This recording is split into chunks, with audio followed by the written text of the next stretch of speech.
Hello and welcome. Thank you so much for clicking on this video. Today I'm going to be going down my journey as a registered nurse, all the roles that I've had, and what I did in those roles.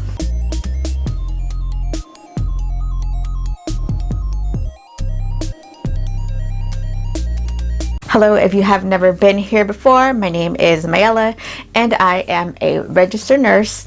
I post videos here on my life as a nurse and thrifting, and today, like you see in the title, I'm going to be discussing all my past experiences and roles that I have had as a registered nurse for the last more than 10 years. So I did get some inspiration for this video from my fellow nurse YouTuber, Life as Wendy RN. Go ahead and check out her channel. She has so many videos over on her channel where she discusses a lot of important nursing topics and a lot of vlogs too. So go ahead and check her out. I will leave her channel linked down below, and also the video that she discusses her past experiences as a nurse over the last 10 years. Let's get started. I did write them down over here, so I will be looking down at my notes just in case I forget, but let's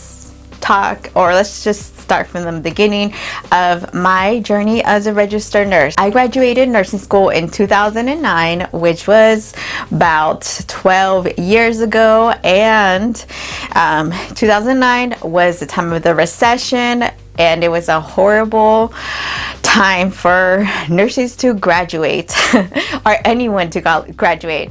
My fellow college graduates at the time did have a lot of difficulties finding jobs, not just in healthcare but other sectors, and I was one of them. Like I said, I graduated in 2009, and it took me a really long time, over 2 years, to find a job as a registered nurse. A lot of the hospitals were having hiring freezes, and no one was hiring new nurses. If they were hiring any nurses, they always wanted experience. So it was very frustrating and disappointing to have graduated at that time. The students that graduated the year before me in our nursing program already had jobs lined up before graduating. So that's just a contrast that you saw when I graduated back in 2009. So anyways, like I said, it took me about 2 years to find a job, and finally I got a job at a skilled nursing facility. In that skilled nursing facility, I did a lot. First, let me just say that back then when I was working, I was almost embarrassed to say that I worked at a skilled nursing facility, because people told me to my face that I wasn't a real nurse because I didn't work in a hospital or in an acute care setting. But looking back and throughout my experiences, I know that it is not true. We are real nurses if we hold a registered nurse license or a licensed vocational nurse license. It says it in our title, and we are needed anywhere that we are working, and our role is essential and crucial to all settings. But anyways, in that skilled nursing facility, I had about 30 to 35 patients all to myself, and in my 8-hour shift I would do med pass. I would say the majority of my shift was doing med pass, and my patients, I would say about 80% of my patients had at least 6 to 10 or more medications, sometimes twice during the shift. So if you could imagine, that is a lot of work to do for one person. That's a lot of responsibility for one nurse to have throughout the shift. And on top of med pass, I was also having to do wound care and other things. It was crazy. I was literally running around throughout the whole shift trying to get my medications to everybody and making sure that I was on time. Less than a year working in that skilled nursing facility, I actually was able to go over to the other side of the facility, which was a subacute or vent and trach unit. So in that area, I now had I would say like 6 to 8 patients as compared to 35. So like I said, it was a trach and vent unit. Everybody on this unit, it was a 50 plus bed unit with people that had tracheostomies or were on ventilators. So I did learn a lot coming onto this unit. I was doing also med pass, but I was also taking care of I was doing trach care. I was managing ventilators. We did have a respiratory therapist on our team, but there was just one for the whole floor. So that would leave the nurses to do a lot of the management for the tracheostomies and the ventilators. So I was doing a lot of respiratory treatments and a lot of trach care, so changing all the gauze, doing all the suctioning, all that fun stuff. And eventually, I would say after 6 months, one of my coworkers there, she spoke to the nurse manager of the unit, nominated me as to be a charge nurse because she thought that I had great leadership skills that could be used on the unit. So after that conversation with the nurse manager, I was now one of the charge nurses. So I did work during the PM shift at this time, which was 3 to 11:30, and as a charge nurse, I was responsible for the whole unit during my shift. So like I said earlier, it was a 50 bed unit, and I would be responsible for 8 CNAs, 8 RNs and LVNs, and 8 CNAs. So that was a lot of responsibility, and I didn't even have that much nurse experience, but I guess it was definitely a good experience to be in a leadership role. Anything that came up during the shift, I would have to troubleshoot. A lot of family concerns would be directed to me. Anytime any kind of emergency would happen, I would be the one to have to resolve it or be there to make decisions. So that was a great experience, being the charge nurse and just being responsible for the whole unit. I think it did help me now that I work independently, but I'm getting ahead of myself. So I did that for a couple years, and then after that I did take a position at another subacute facility, but this one was not a trach and vent unit. In this new place that I was working, we had a lot of patients that were newly discharged from acute care settings, and most of them were discharged prematurely, so they were still really sick. And in this setting, I had about 4 to 7 or 8 patients that were assigned to me during the shift, during an 8-hour shift, and I was doing a lot of med pass. Of course, there's always going to be med pass when you're working in patient setting, but a lot of my patients had PICC lines. They had IV antibiotics that needed to be completed throughout the shift, every 8 hours usually, or every 12 hours. I had a lot of fresh incision wounds. A lot of the patients that were coming in had to be admitted for intensive physical therapy after some kind of like orthopedic surgery or injuries. And I would say most of my patients on this unit were alert and oriented, so it was definitely a different population that I was working with as compared to my trach patients, trach and ventilator patients. But I did learn a lot here. I had to do a lot. It was really challenging because, like I said, most of these patients were prematurely discharged from the hospital setting. So the patients that a nurse probably in the hospital setting they had 2 to 3 patients. I had some of the same patients, but on top of their regular assignment, I had more.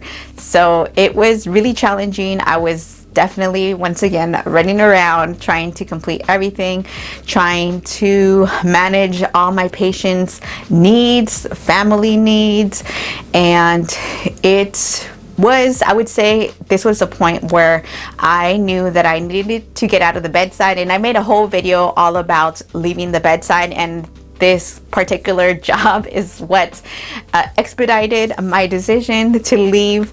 So I was getting a lot of pre-shift anxiety just because of the caseload was really high and our patients were pretty sick. So I mean, if you want to know more about that, go ahead and watch that video. I'll leave a link down below, my video on leaving the bedside. But I worked there for about 6 months, but every day that I was coming to work, I was telling myself, I was telling my husband, I need to leave this job. So I did start looking for different roles that did not include the bedside, and I was able to get a job at a community clinic. So that is the next role that I had as a registered nurse.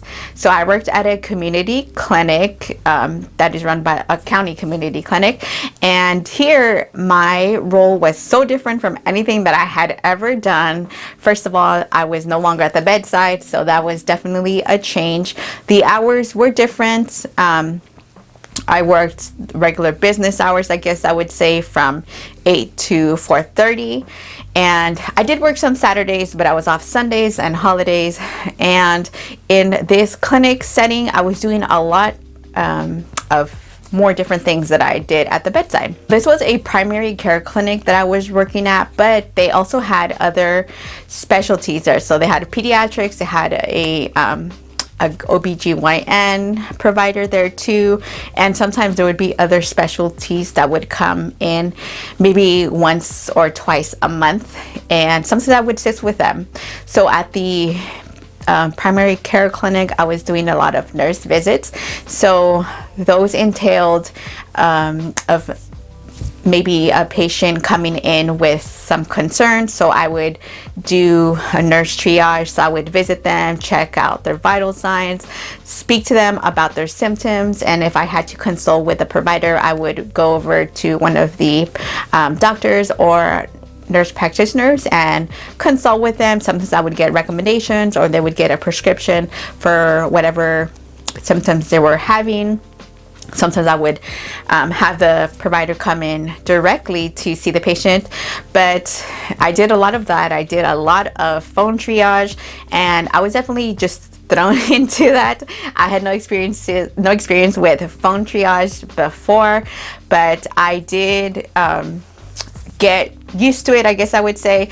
I did work there for a few years, but the phone triage, I think, was one of the harder things to do at first. And in our clinic, we didn't have some kind of automated system where it generates questions and prompts you. I know some other organizations do have that, but we did not at my clinic. But yeah, I was doing a lot of in-person nurse visits, phone triage. I was doing giving a lot of medications. So things like antibiotic injections or breathing treatments for people that came in maybe with a cough or some other things going on. And I did learn a lot at the clinic. Oh yeah, I was doing a lot of lab draws too. And I really feel like that set me up for my current role. So let me backtrack a little bit. So in that clinic, I did work in that clinic for about a year, and then after that, I did transfer to another clinic, which was mental health primary care. So it was another primary care clinic, and our population were people with severe mental illness. So I was a team nurse for that mental health primary care clinic. Well, there was actually 3 of them. So I would be at a different location every day, sometimes 2 locations in one day, and they were in different cities within the county. So I did a lot of traveling back and forth. And there, once again, I learned to work very independently because I was the only nurse on the team. We did have some medical assistants for each clinic and a provider for each clinic, but I was the only RN, and there I was doing a lot of phone triage too, because I would just filter through all the phone calls that were coming in for that wanted to schedule appointments with the providers. Usually they would go through me first. I would triage them and decide if they indeed need a visit with a provider, or if they can just do home care, or if they had to go to the emergency room. I did that for a few years, and then I I looked for another position within the county, and that landed me to where I am now.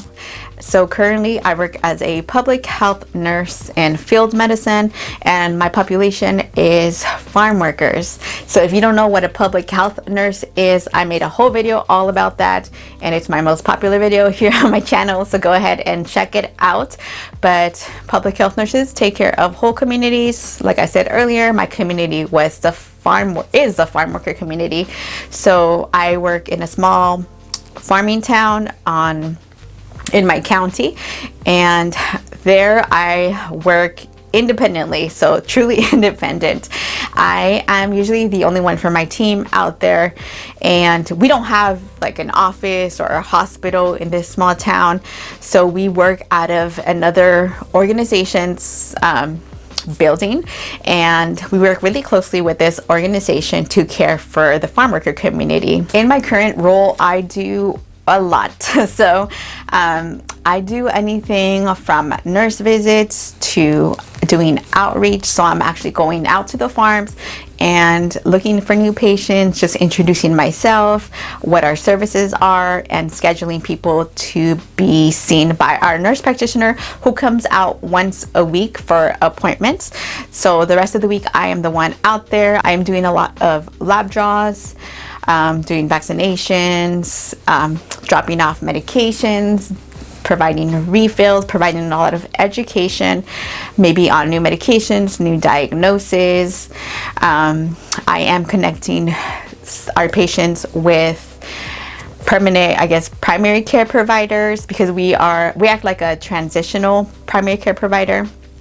I'm connecting people with specialties and making sure that they make it to their appointments to get ultrasounds done, x-rays over at the hospital, which is about 40 minutes away. So I am doing a lot of case management too as a public health nurse here, but I also do provide a lot of hands-on nursing skills. Like I said, like a lot of lab draws, wound care, vaccinations, all those kinds of things. I'd say that out of all of my jobs, my current job has been the most rewarding and the one that I have enjoyed the most. It can be very challenging at times, and it has taken me out of my comfort zone a lot, because I would say growing up I was really shy, but now I find myself going to a farm and getting out of the car and just going to talk to a group of people.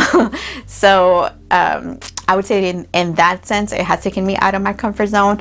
But you know, emergencies have arise when I am out by myself, so I always have the ability to call one of our nurse practitioners and consult with them. So that has been great, because I feel like I'm not truly alone out there. If I really needed some guidance, I can always call our nurse practitioners, and they usually pick up and are really helpful. But that has been my resume for the last 12 years as a registered nurse. There are so many things that we can do as registered nurses. So I've worked inpatient, outpatient, now as a public health nurse. So let me know what kind of settings you have worked in. I know that there are so many options for us, but if you like nursing and thrifting content, definitely subscribe. I do post a video every Sunday. Thank you so much for watching, and I hope to see you on my next one. Bye.